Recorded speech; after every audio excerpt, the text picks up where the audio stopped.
মোৰ মাহটো ঠিক হ'ল ই ইপাত সায়েন্সলৈ সকলোকে স্বাগতম জনাইছো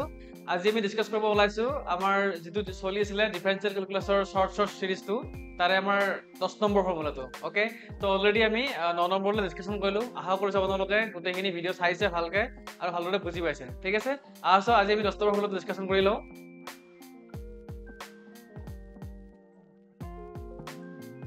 ওকে আমাৰ 10 নম্বৰ ফৰ্মুলাটো হয় ddx of cos x okay ddx of cos x মানে কি হ'ব তাৰ ৰিজাল্টটো আহিব একদম ইজি হয় ওকে তাৰ ৰিজাল্টটো আহিব মাইনাস sin x ওকে একদম ইজি মনত ৰাখিব কাৰণে ddx of cos x minus sin x তো আমাৰ আগৰ ভিডিওটো কি আছিল ddx of sin x আছিল so ddx of sin x মানে কিমান আছিল cos x